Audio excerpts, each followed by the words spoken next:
ফজরের ওয়াক্ত এখনো শুরু হয়নি, তাহলে কে ডাকলো আমাকে? আমি মোবাইলে ইউটিউব অন করে আয়াতুল কুরসি প্লে করলাম। আমার খাটের নিচে একটি লাশ শুয়ে আছে। কে আনলো এই লাশ? কার লাশ এটি? সত্যি কি লাশ নাকি অন্য কিছু? হয়তো ভুল দেখলাম। আমি কি এখনো সেই লাশের উপরে শুয়ে আছি? লাশটা কি আমার খাটের নিচে এখনো? এর কিছুক্ষণ পর বাবার ডাকে আমার ঘুম ভেঙে গেল। আমি ভয় পেয়ে যাই। এটা কি সত্যি বাবা? Welcome back. আমি শান্ত। আজকে শুরু করতে চাই ইমেল দিয়ে। প্রতিবারের মতো পড়ছি। হ্যালো শান্ত ভাই, আশা করি ভালোই আছেন, কারণ আপনি সব সময় ভালোর দলেই থাকেন। আমি সোহান নেত্রকোনা থেকে দেখছি। এটা এক রিকশাওয়ালার কাছ থেকে শোনার সত্য একটি ঘটনা। আমি তার ভাষায় ঘটনাটি লিখলাম, ভালো লাগলে পড়ে শোনাবেন। আজকে আমি এমন একটি ঘটনা আপনার সাথে শেয়ার করতে যাচ্ছি যেটা আমি জীবনে কখনো ভুলতে পারবো না, এবং এটা এতই ভয়াল আর লোমহর্ষক যা কল্পনারও বাইরে। ঘটনাটি আমি এক রিকশা চালকের কাছ থেকে শুনেছি। প্রথমে আমি ভেবেছিলাম হয়তো লোকটা বানিয়ে বলছে, কিন্তু যখন তার চোখের দিকে তাকালাম, তার কণ্ঠের কাঁপুনি শুনলাম, তখন মনে হলো না, এই গল্পের ভেতরে কিছু একটা আছে, এমন কিছু যা মানুষের কল্পনার বাইরে। ঘটনাটা শুরু হয় প্রায় 4-5 বছর আগে।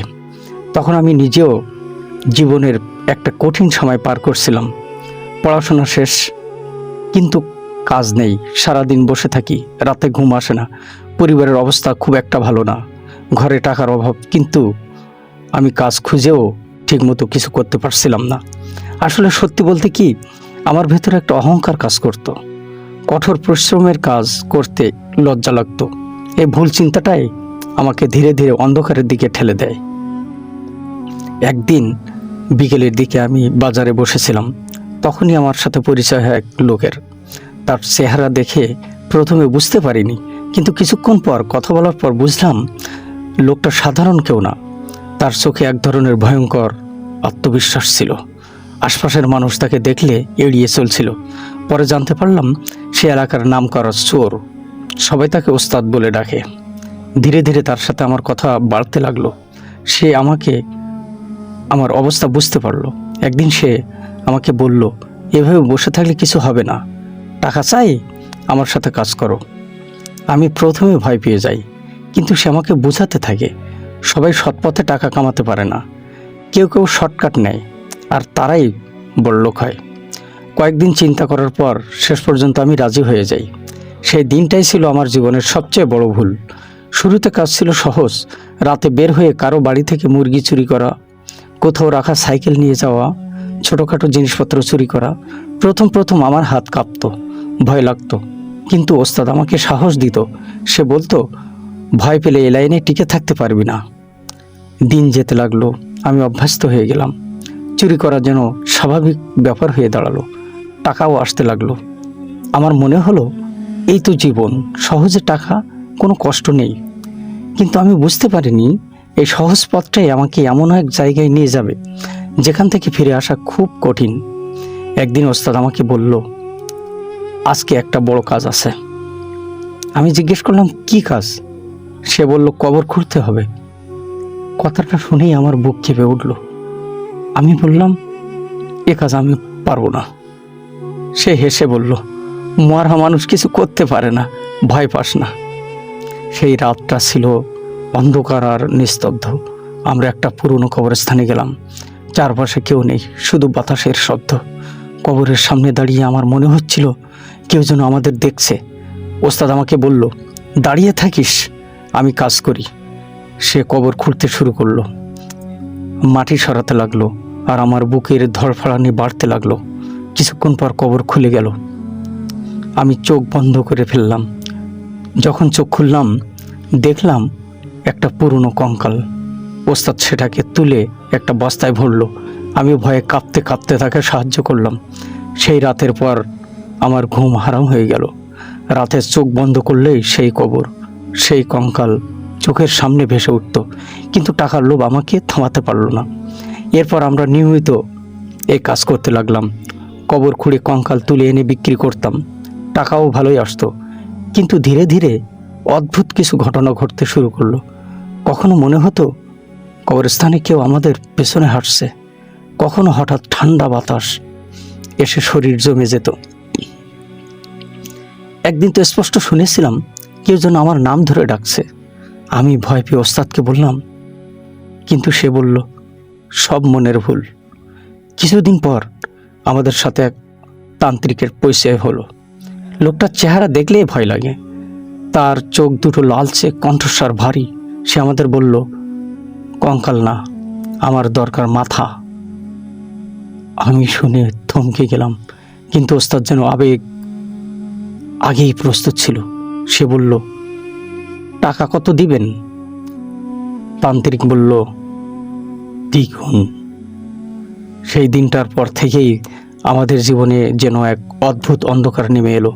তান্ত্রিকের সাথে প্রথম দেখা হওয়ার পর আমি কয়েক রাত ঘুমাতে পারিনি।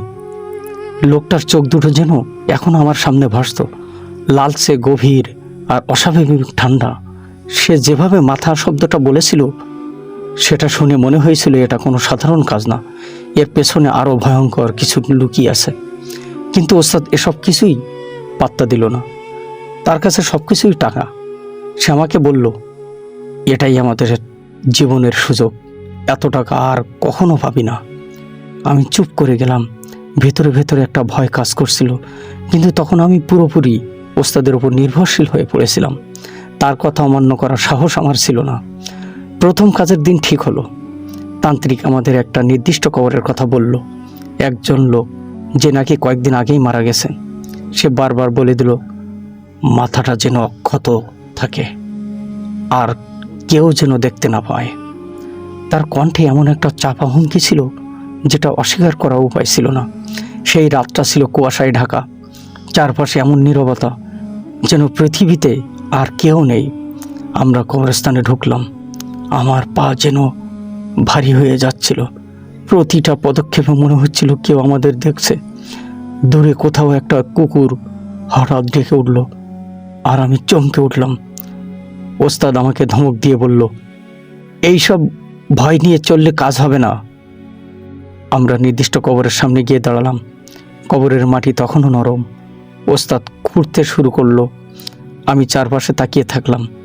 বাতাসে একটা অদ্ভুত গন্ধ ছিল, মাটির সাথে যেন পচা কিছু মিশে আছে। আমার বুক ধড়ফড় করছিল।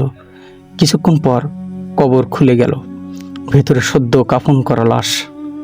ওস্তাদ একটুও দেরি না করে কাজ শুরু করলো। আমি মুখ ঘুরিয়ে নিলাম, কিন্তু শব্দগুলো কানে আসছিল। মাটি সরানোর শব্দ, কাপড় ছেঁড়ার শব্দ, আর অতঃপর এমন এক শব্দ যেটা আমি কখনো ভুলতে পারবো না। কিছুক্ষণ পর ওস্তাদ বলল, হয়ে গেছে। আমি কাঁপতে কাঁপতে তাকালাম। তার হাতে একটা বস্তা। আমি জানতাম ভেতরে কি আছে। সেই মুহূর্তে আমার মনে হলো আমরা মানুষ না, আমরা কিছু একটা ভয়ঙ্কর হয়ে গেছি। সেই রাতের পর আমার ভেতরে একটা পরিবর্তন আসতে শুরু করলো। আগের মতো সব কিছু স্বাভাবিক লাগতো না। রাতে ঘুমাতে গেলে মনে হতো কেউ আমার পাশে দাঁড়িয়ে আছে। কখনো মনে হতো কেউ আমার কানের কাছে ফিসফিস করছে। আমি ওস্তাদকে বললাম, কিন্তু সে হাসলো, মাথা খারাপ হয়ে গেছে তোর। কিন্তু অদ্ভুত ঘটনা শুধু আমার সাথে হচ্ছিল না। একদিন ওস্তাদ নিজেই বলল, কাল রাতে মনে হলো কেউ আমার পেছনে হাসছিল। আমি অবাক হয়ে তাকালাম। সে দ্রুত কথাটা এড়িয়ে গেল, কিন্তু আমি বুঝতে পারলাম কিছু একটা ঠিক নেই। দিন যেতে লাগলো। আমরা একের পর এক কাজ করতে লাগলাম। তান্ত্রিক প্রতিবার নতুন কবরের ঠিকানা দিত, কখনো গ্রামের, কখনো শহরের বাইরের, আর প্রতিবারই কাজটা আগের চেয়ে ভয়ঙ্কর লাগতো। মাঝে মাঝে কবর খোলার সময় অদ্ভুত ঘটনা ঘটত। হঠাৎ ঠান্ডা বাতাস, মাটি থেকে অদ্ভুত শব্দ, বা মনে হতো কেউ আমাদের ঠিক পেছনে দাঁড়িয়ে আছে। এক রাতে আমরা একটা পুরনো কবর খুঁড়ছিলাম। হঠাৎ আমি স্পষ্ট শুনতে পেলাম কেউ যেন কাঁদছে, খুব ধীরে, করুণ একটা শব্দ। আমি থেমে গেলাম। ওস্তাদ বলল, কি হলো? আমি বললাম, শুনছেন না? সে কিছুক্ষণ চুপ করে থাকলো, তারপর বলল, কিছু না, কাজ কর। কিন্তু সেই রাতের পর আমি নিশ্চিত হয়ে গেলাম আমি শুধু মাটির নিচের জিনিস না, আরও কিছু বিরক্ত করছি। তান্ত্রিকের সাথে আমাদের যোগাযোগ বাড়তে লাগলো। সে মাঝে মাঝে আমাদের এমন সব কথা বলতো যেগুলো শুনে গা শিউরে উঠত। একদিন সে বলল, সব লাশ একরকম না, কিছু লাশের ভেতরে শক্তি থাকে। আমি জিজ্ঞেস করলাম, কি শক্তি? সে শুধু হাসলো, একটা ভয়ঙ্কর অদ্ভুত হাসি। আমার মনে হচ্ছিল আমরা একটা ফাঁদে পড়ে গেছি, কিন্তু তখন আর বের হওয়ার পথ ছিল না। এর মধ্যে একদিন আমাদের ডাকা হলো এক পীর সাহেবের দরবারে। তান্ত্রিকের সাথে কাজ শুরু করার পর আমাদের জীবনে এক অদ্ভুত অস্থিরতা নেমে এলো। আগের মতো আর কিছুই স্বাভাবিক লাগতো না। আমি মাঝে মাঝেই অনুভব করতাম আমরা শুধু কবর খুঁড়ছি না, আমরা যেন অদৃশ্য কোনো শক্তিকে বিরক্ত করছি। কিন্তু এসব কথা আমি কারোর সাথে শেয়ার করতে পারতাম না। ওস্তাদের সামনে বললেও সে হাসতো আর বলতো, এই লাইনে ভয় পেলে শেষ। কিন্তু একদিন এমন কিছু ঘটনা ঘটলো যেটা আমাদের জীবনে মোড় ঘুরিয়ে দিল। সেদিন বিকেলে আমরা বসেছিলাম, হঠাৎ এক লোক এসে বলল, আমাদের নাকি এক পীর সাহেব ডাকছেন। আমি প্রথমে ভয় পেয়ে গেলাম, কারণ আমরা যা করছিলাম সেটা যদি কেউ জেনে যায় তাহলে বিপদ হতে পারে। কিন্তু ওস্তাদ বলল, চল দেখি কি বলে। আমরা দুজন সেই পীর সাহেবের দরবারে গেলাম। জায়গাটি ছিল গ্রামের একটু বাইরে, বড় একটা বটগাছের নিচে, ছোট্ট একটি মসজিদের পাশে। চারপাশে অদ্ভুত নীরবতা। মনে হচ্ছিল জায়গাটার ভেতরে একটা চাপা ভারী ভাব আছে। আমরা ভেতরে ঢুকতেই পীর সাহেব আমাদের দিকে তাকালেন। তার চোখ দুটো ছিল অদ্ভুত শান্ত, কিন্তু সেই শান্তির ভেতরেও একটি গভীর শক্তি লুকিয়ে ছিল। আমি তার সামনে দাঁড়াতেই বুকের ভেতর কেমন যেন চাপ অনুভব করলাম। মনে হচ্ছিল তিনি আমাদের ভেতরের সব কিছু দেখছেন। তিনি ধীরে ধীরে বললেন, তোমরা যা করছো তা আমি জানি। আমার শরীর ঠান্ডা হয়ে গেল। আমি মাথা নিচু করে দাঁড়িয়ে রইলাম। উস্তাদও কিছু বলল না। পীর সাহেব আবার বললেন, মৃত মানুষের শান্তি নষ্ট করা এটা বড় পাপ। তোমরা এখনো সময় থাকতে ফিরে আসো। তার কণ্ঠে রাগ ছিল না, কিন্তু একটা কঠিন সতর্কতা ছিল। আমি মনে মনে ভাবলাম সব ছেড়ে দিব, কিন্তু ঠিক তখনই তিনি আরেকটি কথা বললেন, আমি খুব বেশি দিন বাঁচব না, আমার একটা অনুরোধ আছে। আমরা তাকালাম তার দিকে। তিনি বললেন, আমি মারা গেলে আমার কবর যেন কেউ না খোঁড়ে, আমার লাশ যেন কেউ স্পর্শ না করে। এই কথাটা বলার সময় তার চোখের দৃষ্টি হঠাৎ অন্যরকম হয়ে গেল। মনে হলো তিনি শুধু অনুরোধ করছেন না, যেন একটা সীমা টেনে দিচ্ছেন। এরপর তিনি আমাদের একটা থলে দিলেন, ভেতরে অনেক টাকা। আমি জীবনে এত টাকা একসাথে দেখিনি। তিনি বললেন, এটা তোমাদের জন্য, শুধু কথা দাও আমার কবরের দিকে কখনো তাকাবে না। আমি এক মুহূর্ত দেরি না করে বললাম, আমরা কথা দিচ্ছি। উস্তাদও মাথা নেড়ে সম্মতি দিলেন। সেদিন আমরা ফিরে এলাম, কিন্তু আমার ভেতর অদ্ভুত একটা অনুভূতি কাজ করছিল। মনে হচ্ছিল এই প্রতিজ্ঞাটা শুধু একটা কথা না, এর সাথে আরও কিছু জড়িয়ে আছে। দিন যেতে লাগলো, আমরা আগের মতো কাজ করছিলাম, কিন্তু পীর সাহেবের কবরের কথা মাথায় এলেই আমার বুক কেঁপে উঠত। আমি সবসময় চেষ্টা করতাম ওই দিকটা এড়িয়ে চলতে। প্রায় 1 বছর পর খবর এলো পীর সাহেব মারা গেছেন।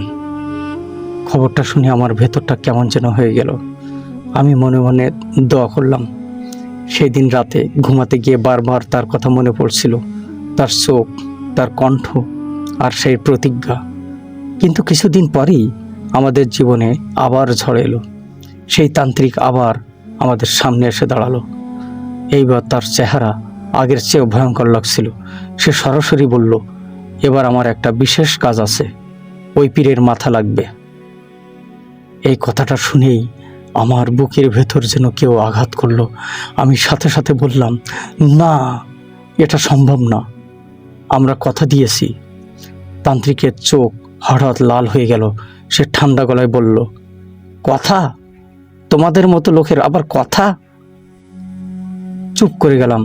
কিন্তু আবার ওস্তাদ কথা বললেন, কত টাকা দিবেন? আমি অবাক হয়ে তাকালাম তার দিকে। সে যেন একটুও দ্বিধা করছে না। তান্ত্রিক একটা অঙ্ক বলল, যেটা আগের সব টাকার চেয়েও বেশি। ওস্তাদের চোখ চকচক করে উঠল। সে বলল, কাজ হয়ে যাবে। আমি চিৎকার করে বললাম, না। আমরা প্রতিজ্ঞা করেছি। ওস্তাদ আমার দিকে তাকিয়ে হাসল, একটা ঠান্ডা নির্দয় হাসি। এই লাইনে প্রতিজ্ঞা বলে কিছু থাকে না। সেই মুহূর্তে আমি বুঝে গেলাম আজ কিছু একটা ভয়ঙ্কর ঘটতে যাচ্ছে। রাত নামলো, আকাশে চাঁদ নেই, চারপাশে এমন অন্ধকার যেন আলো কখনোই ছিল না। আমরা কবরস্থানের দিকে হাঁটছি। আমার পা কাঁপছে, শরীর ভারী হয়ে যাচ্ছে। মনে হচ্ছিল কেউ যেন আমাকে থামাতে চাইছে। কবরস্থানে ঢুকতেই হঠাৎ ঠান্ডা বাতাস বয়ে গেল। আমি কাঁপতে লাগলাম, চারপাশে তাকালাম, কিন্তু কিছুই দেখা যাচ্ছে না। আমরা পীর সাহেবের কবরের সামনে গিয়ে দাঁড়ালাম। আমি আর এগোতে পারছিলাম না। আমি বললাম, ওস্তাদ, আমি পারবো না, আমি এই কবরে হাত দিতে পারবো না। ওস্তাদ বিরক্ত হয়ে বলল, তুই দাঁড়া, আমি একাই করি। সে কবর খুঁড়তে শুরু করলো। প্রতিটা কোপে মাটি সরে যাচ্ছে, আর আমার বুকের ভেতর চাপ বাড়ছে। মনে হচ্ছিল এই মাটির নিচে শুধু একটা লাশ না, আরও কিছু আছে। হঠাৎ আমি স্পষ্ট অনুভব করলাম আমার পেছনে কেউ দাঁড়িয়ে আছে। আমি ঘুরে তাকালাম, কেউ নেই। আবার কবরের দিকে তাকালাম, ওস্তাদ তখনও খুঁড়ছে। কিছুক্ষণ পর কবর খুলে গেল। ওস্তাদ ভেতরে তাকিয়ে হঠাৎ থেমে গেল। আমি ভয় পেয়ে বললাম, কি হয়েছে? সে কোনো উত্তর দিল না। আমি কাঁপতে কাঁপতে একটু এগিয়ে গেলাম, আর তারপর আমি যা দেখলাম, আমার পুরো শরীর অপস হয়ে গেল। এক কবরে দুইটা লাশ, একটা পীরের আর একটা ওস্তাদের নিজের লাশ। কবরের ভেতরে দুইটা লাশ দেখে আমি কয়েক সেকেন্ডের জন্য পুরোপুরি স্তব্ধ হয়ে গেলাম। আমার মাথা কাজ করা বন্ধ করে দিয়েছিল। আমি মনে হচ্ছিল আমি দাঁড়িয়ে আছি নাকি মাটির ভেতরে পড়ে আছি, কিছুই বুঝতে পারছিলাম না। একটা লাশ ছিল পীর সাহেবের, যাকে আমরা প্রতিজ্ঞা করেছিলাম স্পর্শ করব না, আর অন্যটা ছিল ওস্তাদের নিজের লাশ। এই দৃশ্যটা বাস্তব মনে হচ্ছিল না। আমার মনে হচ্ছিল আমি হয়তো কোনো ভয়ঙ্কর স্বপ্নের মধ্যে আটকে আছি। কিন্তু ঠান্ডা বাতাস, কবরের কাঁচা মাটির গন্ধ, আর সামনে দাঁড়িয়ে থাকে ওস্তাদের নিঃশ্বাস আমাকে বাস্তবে ফিরিয়ে আনছিল। ওস্তাদ প্রথমে কিছুক্ষণ চুপ করে দাঁড়িয়েছিল। তার মুখ দেখে বোঝা যাচ্ছিল না সে ভয় পেয়েছে নাকি অবাক হয়েছে। তারপর হঠাৎ সে নিচু গলায় বলল, এগুলো মনের ভুল, চুপ থাক। আমি কাঁপা কাঁপা গলায় বললাম, ওস্তাদ, এটা মনের ভুল না, এটা কিভাবে সম্ভব? সে আমার দিকে তাকালো না, তার চোখ ছিল কবরের ভেতরে। ঠিক তখনই বাতাস হঠাৎ থেমে গেল, একদম নিস্তব্ধ নেমে এলো। এমন নিস্তব্ধতা যে আমি নিজের স্পন্দন পর্যন্ত শুনতে পাচ্ছিলাম।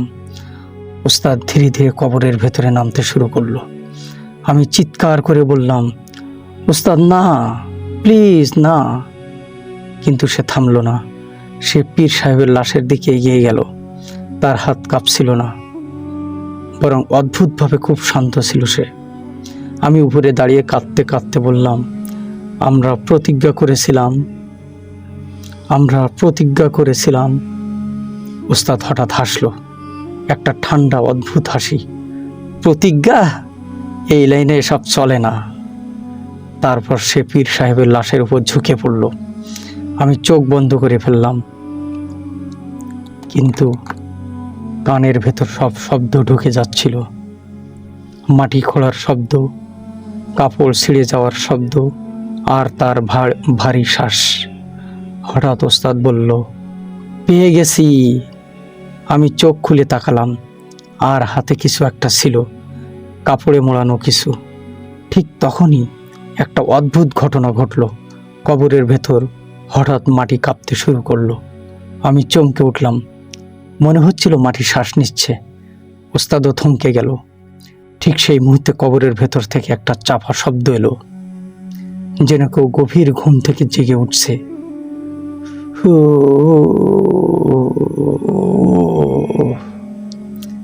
আমি পিছিয়ে গেলাম, আমার পা কাঁপছিল। ওস্তাদ নিচু হয়ে তাকিয়েছিল। তারপর হঠাৎ পীর সাহেবের লাশের হাত একটু নড়ল। আমি চিৎকার করে উঠলাম, ওস্তাদ, ওটা নড়ছে। ওস্তাদ বলল, চুপ। কিন্তু তার কণ্ঠে এবার আর সে আত্মবিশ্বাস ছিল না। লাশের চোখ ধীরে ধীরে খুলে গেল, সাদা, একদম ফাঁকা চোখ, কোনো মনি নেই। আমি তখনও বুঝে গেলাম এটা আর শুধু লাশ না। পীর সাহেব ধীরে ধীরে উঠে বসল কবরের ভেতর। তার মুখ একদম শান্ত, কিন্তু সেই শান্তির ভেতরে ছিল ভয়ঙ্কর কিছু। ওস্তাদ পেছনে সরে যেতে লাগলো। আমি উপরে দাঁড়িয়েছিলাম, আমার শরীর অবশ হয়ে গিয়েছিল। পীর সাহেব ধীরে ধীরে ওস্তাদের দিকে তাকালেন। একটা দীর্ঘ নীরবতা। তারপর তিনি খুব শান্ত গলায় বললেন, তোমরা কথা ভেঙেছ। এই কথাটা শোনার সাথে সাথে আমার বুকের ভেতর যেন বরফ জমে গেল। ওস্তাদ হঠাৎ বলল, না না, আমরা কিছুই করিনি। কিন্তু তখনই পীর সাহেব ধীরে ধীরে হাত তুললেন। তার হাত ওস্তাদের দিকে এগিয়ে গেল। আর ঠিক সেই মুহূর্তে এক অদ্ভুত শক্তি যেন বাতাস ভারী করে দিল। ওস্তাদ চিৎকার করে উঠল, আমাকে ছাড়ো, আমাকে ছাড়ো। কিন্তু কিছুই দেখা যাচ্ছিল না, শুধু মনে হচ্ছিল অদৃশ্য কোনো শক্তি তার গলা চেপে ধরেছে। ওস্তাদ ছটফট করতে লাগলো। তার চোখ বের হয়ে আসার মতো অবস্থা। সে মাটিতে পড়ে গেল, তার হাত পা কাঁপছে। আমি কাঁদতে কাঁদতে বললাম, থামুন, থামুন, প্লিজ, প্লিজ থামুন। কিন্তু সেই মুহূর্তে পীর সাহেব আমার দিকে তাকালেন। আমি জমে গেলাম, একদম বরফে জমে গেলাম। তার চোখ আমার ভেতর যেন কিছু খুঁজে নিচ্ছিল। একটা ভারী নীরবতা। তারপর হঠাৎ সব কিছু থেমে গেল। ওস্তাদ আর নড়ছে না, তার চোখ খোলা, কিন্তু সে আর বেঁচে নেই। আমি তখন কাঁপতে কাঁপতে দৌড় দিতে চাইলাম, কিন্তু আমার পা কাজ করছিল না। হঠাৎ আমি পেছন থেকে মাটিতে ধাক্কা খেলাম, তারপর আমি অজ্ঞান হয়ে গেলাম। আমি জানি না আমি কতক্ষণ অচেতন ছিলাম। শুধু এটুকু মনে আছে, শেষবার আমি কবরের পাশে দাঁড়িয়েছিলাম, আর তারপরের মুহূর্তে আমার চারপাশে শুধু অন্ধকার। মনে হচ্ছিল আমি কোনো গভীর গর্তের ভেতর পড়ে গেছি, যেখানে আলো পৌঁছায় না, শব্দ পৌঁছায় না, এমনকি সময়ও থেমে গেছে। হঠাৎ হঠাৎ কানে ভেসে আসছিল দূর থেকে কিছু শব্দ, মাটির উপর হাঁটার শব্দ, কারো ভারী শ্বাস, মাঝে মাঝে একটা নাম ধরে ডাকার মতো, ফিস ফিস। কিন্তু আমি নড়তে পারছিলাম না। এরপর হঠাৎ মনে হলো আমার শরীর আবার ভারী হয়ে উঠেছে। চোখ খুলতে দেখি আমি মাটির উপর পড়ে আছি। চারপাশে ভোরের আলো ফুটতে শুরু করেছে। কবরস্থানটা তখনও একই জায়গায়, কিন্তু সব কিছু যেন আগের মতো নেই। প্রথমে আমি কিছু বুঝতে পারিনি। আমার শরীর কাঁপছিল, মাথা ঘুরছিল। আমি ধীরে ধীরে উঠে বসলাম। চারপাশে তাকিয়ে দেখলাম কবরের জায়গাটা অদ্ভুতভাবে শান্ত। কোনো মানুষ নেই, কোনো শব্দ নেই, শুধু ভোরের হালকা বাতাস। আমি কবরের দিকে তাকালাম, আর তখনই আমার শরীর আরও জমে গেল। কবরটা আগের মতোই আছে, কিন্তু কোনো ভাঙা চিহ্ন নেই, যেন কিছুই হয়নি। মাটি আবার সমান হয়ে গেছে, এমনকি আশপাশে কোনো সংগ্রামের চিহ্ন নেই। আমি নিজেকে প্রশ্ন করলাম, এটা কি স্বপ্ন ছিল? কিন্তু আমার কাপড়ে মাটি লেগেছিল, হাতে শুকনো রক্তের দাগ, বুকের ভেতর। তখনই বুঝলাম এটা স্বপ্ন না। আমি ধীরে ধীরে সেখান থেকে উঠে গ্রামের দিকে হাঁটা শুরু করলাম।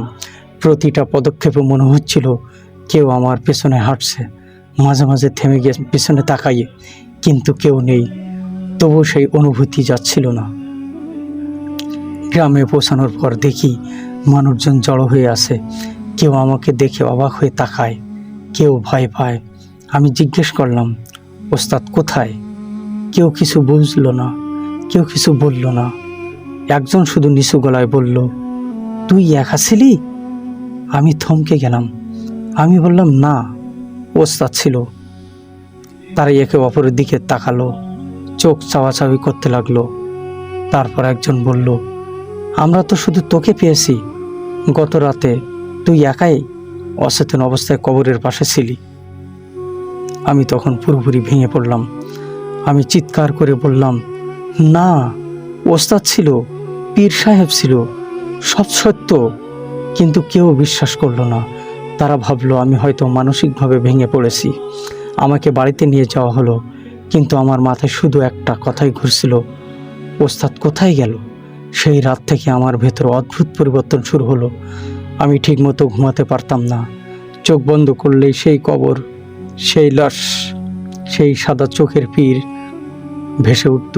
কখনো মনে হতো কেউ আমার পাশে দাঁড়িয়ে আছে, কখনো মনে হতো কেউ আমার নাম ধরে ডাকছে। কিন্তু সবচেয়ে ভয়ঙ্কর ব্যাপার হলো, পরের দিন থেকে আমি যেখানে যেতাম মনে হতো কেউ আমাকে ফলো করছে। রাস্তার পাশে দাঁড়িয়ে থাকা মানুষ, গাছের ছায়া, এমনকি নিজের ঘরের কোণ, সব কিছুতে অদ্ভুত কিছু অনুভব করতাম। একদিন রাতে আমি ঘুমাতে পারছিলাম না। হঠাৎ দরজার বাইরে থেকে শব্দ হলো, ঠক ঠক। আমি উঠে বসলাম। কে? কোনো উত্তর নেই। আবার শব্দ, ঠক ঠক। আমি ধীরে ধীরে দরজার দিকে এগোলাম। দরজা খুলে বাইরে তাকালাম, কেউ নেই। কিন্তু উঠোনের মাঝখানে কিছু একটা দাঁড়িয়েছিল। অন্ধকারে স্পষ্ট দেখা যাচ্ছিল না, কিন্তু আকারটা খুব পরিচিত লাগছিল। আমি চোখ কুঁচকে তাকালাম, আর তখনই সেটা একটু নড়ল। আমার বুক ধক করে উঠল। আমি লাইট জ্বালাতে যাচ্ছিলাম, ঠিক তখনই সব অন্ধকার হয়ে গেল। পরের মুহূর্তে আমি আর কিছু মনে করতে পারিনি। সকালবেলা যখন জ্ঞান ফিরল, আমি নিজের বিছানায় গেলাম। দরজা বন্ধ, জানালা বন্ধ, কিন্তু আমার হাতে পায়ে কাদা লেগেছিল। এটা কিভাবে সম্ভব আমি বুঝতে পারিনি। দিন যেতে লাগলো, কিন্তু আমার অবস্থা আরও খারাপ হতে লাগলো। আমি মানুষের সাথে কথা কমিয়ে দিলাম, একা থাকতে শুরু করলাম। মাঝে মাঝে নিজের সাথে নিজেই কথা বলতাম। গ্রামের মানুষ আমাকে অস্বাভাবিক ভাবতে শুরু করলো। কেউ বলতো আমি পাগল হয়ে যাচ্ছি, কেউ বলতো আমার উপর কিছু একটা আছে। একদিন গ্রামের এক হুজুর আমাকে দেখতে এলেন। তিনি আমার দিকে অনেকক্ষণ তাকিয়ে থাকলেন, তারপর ধীরে ধীরে বললেন, তুই যেখান থেকে ফিরে এসেছিস ওখান থেকে কেউ পুরোপুরি ফিরে আসে না। এই কথাটা শোনার পর আমার শরীর কেঁপে উঠল। আমি জিজ্ঞেস করলাম, আমি কি করেছি? তিনি বললেন, তুই কিছু করিসনি, কিন্তু তোর সাথে কিছু হয়েছে। তারপর তিনি মাথা নিচু করে বললেন, তোর সাথে যে গিয়েছে সে আর এই দুনিয়ায় নেই। আমি চুপ হয়ে গেলাম। আমার ভেতর তখন একটা ভয়ঙ্কর প্রশ্ন ঘুরছিল, যদি ওস্তাদ মারা গিয়ে থাকে, তাহলে আমি যার সাথে কথা বলছি সে কে ছিল? সেই রাতের পর থেকে আমি আর আগের মতো ছিলাম না। কখনো রাতে উঠোনে দাঁড়িয়ে থাকতাম, কখনো অন্ধকারে হেঁটে যেতাম। মাঝে মাঝে মনে হতো কেউ আমার পাশে হাঁটছে, কিন্তু তাকালে কেউ নেই। আর সবচেয়ে ভয়ঙ্কর ব্যাপার হলো, কখনো কখনো আয়নায় তাকালে মনে হতো আমার পেছনে আরেকটা মানুষ দাঁড়িয়ে আছে। সেই ঘটনার পর থেকে আমার জীবন আর আগের মতো ছিল না। আমি বুঝতে পারছিলাম না আমি সত্যিই বেঁচে আছি নাকি কোনো অদ্ভুত ঘটনার মাঝখানে আটকে আছি। গ্রামের মানুষ আমাকে আলাদা চোখে দেখত। কেউ বলতো আমি মানসিকভাবে অসুস্থ, কেউ আবার ফিসফিস করে বলতো আমার সাথে কিছু একটা লেগে আছে।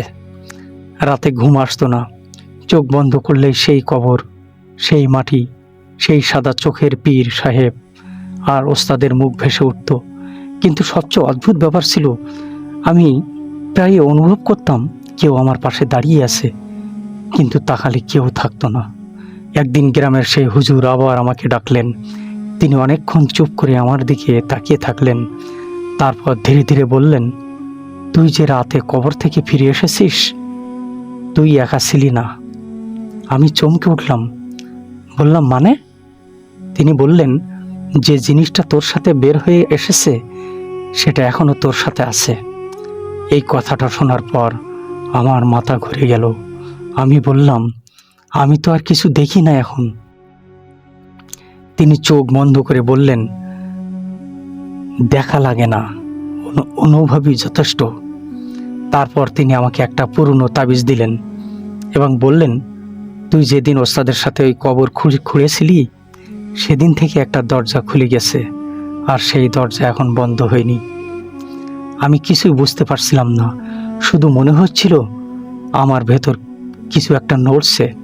সেই রাতেই ঘটনা আরো ভয়ঙ্কর হয়ে উঠল।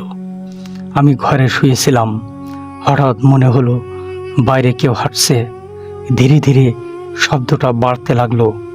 আমি উঠে বসে দরজার দিকে তাকালাম, দরজা হালকা কাঁপছে। আমি ধীরে ধীরে বললাম, কে? কোনো উত্তর নেই। কিছুক্ষণ পর দরজা নিজে নিজেই খুলে গেল, আর তখনই আমি দেখলাম অন্ধকারে দাঁড়িয়ে আছে একটা মানুষ, লম্বা ছায়া, মাথা নিচু আর অস্বাভাবিকভাবে নিস্তব্ধ। আমি লাইট জ্বালাতে যাচ্ছিলাম, কিন্তু হাত কাজ করছিল না। সেই ছায়াটা ধীরে ধীরে মাথা তুলল, আর আমি দেখলাম সেটা ওস্তাদ, কিন্তু তার চোখ ছিল না, শুধু কালো ফাঁকা গর্ত। আমি চিৎকার করে উঠলাম, তুমি তুমি কিভাবে? সে কোনো কথা বলল না, শুধু ধীরে ধীরে আমার দিকে এগিয়ে এলো। ঠিক তখনই আমার পেছন থেকে একটা কণ্ঠ শোনা গেল, তুই ভাবছিস সে ফিরে এসেছে? আমি ঘুরে তাকালাম, ঘরের এক কোণে দাঁড়িয়ে আছে সেই পীর সাহেব, একদম শান্ত, আগের মতোই। আমি থমকে গেলাম। একদিকে ওস্তাদ, অন্যদিকে পীর সাহেব। আমি কাঁপতে কাঁপতে বললাম, এটা কি হচ্ছে? পীর সাহেব ধীরে ধীরে বললেন, তোমরা শুধু মাটি খোঁড়োনি, তোমরা একটা সিল ভেঙেছো। আমি বললাম, সিল? তিনি বললেন, যে জিনিসকে আমরা কবরের নিচে আটকে রেখেছিলাম তোমরা সেটাকে জাগিয়ে দিয়েছো।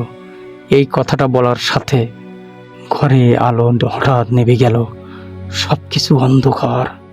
আমি শুধু শুনতে পাচ্ছিলাম ভারী শ্বাস আর মাটির মতো গন্ধ। তারপর হঠাৎ একটা ভয়ঙ্কর চিৎকার। আমি আর কিছু মনে করতে পারিনি। চমৎকার একটি ঘটনা লিখেছেন সোহান ভাই, আপনাকে অসংখ্য ধন্যবাদ। অন্ধকারে সেই বিকট চিৎকারে পর আমার সব জ্ঞান হারিয়ে যায়। যখন চোখ খুললাম দেখলাম ভোরের আলো ফুটেছে, কিন্তু আমি আমার বিছানায় নেই।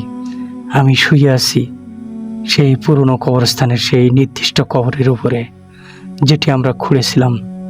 শরীরে প্রচণ্ড ব্যথা। পকেট হাতলে দেখলাম হুজুরের দেয়া সেই তাবিজটা নেই, বরং সেখানে রয়ে গেছে এক মুঠো পচা মাছ ভেজা মাটি। আমি কোনো মতে উঠে দাঁড়ালাম। গ্রামে ফেরার জন্য পা বাড়াতেই লক্ষ্য করলাম চারপাশটা কেমন যেন বদলে গেছে। গ্রামের পরিচিত মানুষগুলো আমাকে পাশ কাটিয়ে চলে যাচ্ছে, কিন্তু কেউ আমার দিকে তাকাচ্ছে না। আমি চিৎকার করে ডাকলাম, কিন্তু কেউ আমার কথা শুনতে পেল না। হঠাৎ দেখলাম গ্রামের সেই হুজুর রাস্তা দিয়ে হেঁটে আসছেন। আমি দৌড়ে গিয়ে তার সামনে দাঁড়ালাম, বললাম, হুজুর বাঁচান আমাকে।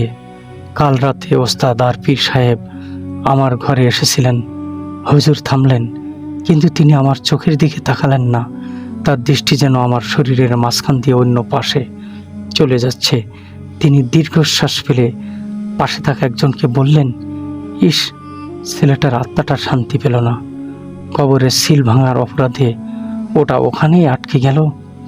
আমার বুকটা ধক করে উঠল। আমি দৌড়ে গিয়ে পাশের পুকুরে স্থির পানিতে নিজের মুখ দেখার চেষ্টা করলাম। পানিতে আমার কোনো প্রতিবিম্ব নেই। আমি পেছনে তাকালাম, দেখলাম রোদে সবার ছায়া পড়ছে, শুধু আমার কোনো ছায়া নেই। ঠিক তখনই কানের কাছে সে পরিচিত পীর সাহেবের কণ্ঠস্বর শুনতে পেলাম, তুই ভাবছিস তুই বেঁচে আছিস? ওই রাতে ওস্তাদের সাথে তুইও শেষ হয়ে গিয়েছিলি, এখন তুই আমাদেরই একজন। আমি চিৎকার করতে চাইলাম, কিন্তু গলা দিয়ে কোনো শব্দ বের হলো না। শুধু দেখলাম আমার হাতের চামড়াগুলো ধীরে ধীরে ধূসর হয়ে মাটির রং ধারণ করছে। আমি বুঝতে পারলাম সেই দরজাটা সত্যিই বন্ধ হয়নি, বরং আমি নিজেই সেই দরজার ওপরে চিরতরের জন্য হারিয়ে গেছি।